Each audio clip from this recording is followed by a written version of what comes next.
Hi, how's everybody? Hello. I'm sad to be standing here to talk about something so sad, but we have to talk about it, so thank you for bringing it up. On behalf of the YWCA Greater Lawrence, really thank you. Thank you to Alberto and Mundo for giving me this opportunity to speak to you today. And as Alberto mentioned, the YW has been partnering with Mundo for the past over 12 years actually. And this amazing partnership with this trusted, and widely recognized newspaper has yielded a lot of opportunities for us. They have helped us promote a lot of events and programs throughout the year, particularly those related to domestic violence. So the YWCA has been a community partner since the Latino Family Festival began. So we have been able to touch many lives through our work here, so thank you.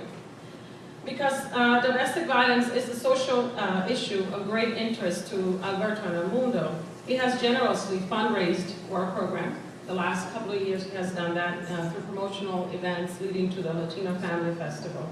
And this fund, little, you think that they're little, they're a lot. Actually, we need everything, every donation we can get, because many times for our programs, grants do not pay for some things. For instance, when we have to shelter the women or the families across, Massachusetts or across border lines, that has a cost. So those funds have been critical to us and to the women and men and children we've served. Because of this wonderful partnership with Mundo, I'm absolutely thrilled that this year's Latino Family Festival has been dedicated to domestic violence as a way to raise awareness about this issue. We have to talk about it. The Mass Coalition Against Sexual Assault and Domestic Violence is also thrilled and joins us today. I think they're still here. We're one of 60 member organizations of this coalition, and we're really proud to be here and supporting the coalition. I think they have to leave at 1 o'clock, but I'll be happy to provide you information. The media has a significant role to play as a key partner in helping us eradicate domestic violence. Shifting the public agenda is important. Media does that. Framing domestic violence differently is important. So this is not a women's issue, as Felix Arroyo mentioned, but this is a societal issue, it's a community issue, it's a human rights issue, it's a social justice issue, it is a gender equity issue, public safety, public health, you name it, it permeates everywhere. So this is a more inclusive way for us to refer to when it comes to domestic violence. And it encourages more engagement from other sectors of the community, including media, and particularly media. Not to mention, it's a more effective way to really show the impact that this complex problem has in our community. So, TV continues to, domestic violence, see the acronyms come. Domestic violence continues to permeate our communities and is continually perpetuated by systems of oppression. So we have to talk about that too. Pay equity for women, that's an issue. Barriers to access to needed resources, issue. Immigration laws, particularly for Latinos and immigrant, issue. All of those really make, just a few to mention if you make this problem more complex. And it's very common. 1 in 3 women and 1 in 5 men will experience some form of physical, sexual violence or stalking during their lives in the hands of the person that loves them.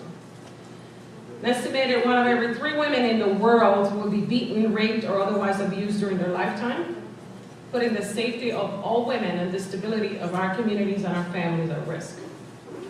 Domestic violence is the leading cause of injury to women, more than car accidents, muggings, and rapes combined. And for women, girls, 16 through 44 years old, violence is a major cause of death and disability. So these are really severe facts here. We feel it in Lawrence.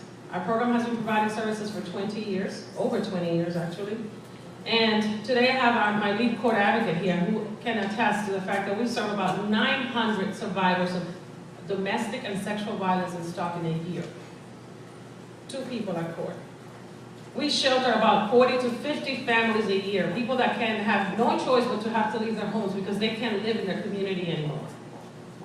And it is evident that sexual assault and domestic violence cannot be seen as 2 separate things.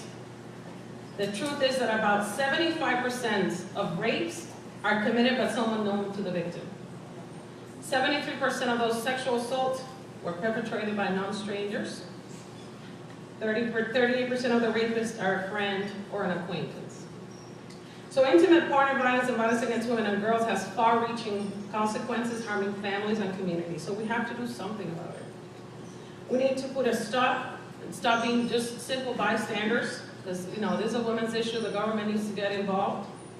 We must take a collective approach and a stronger stand against domestic and gender violence.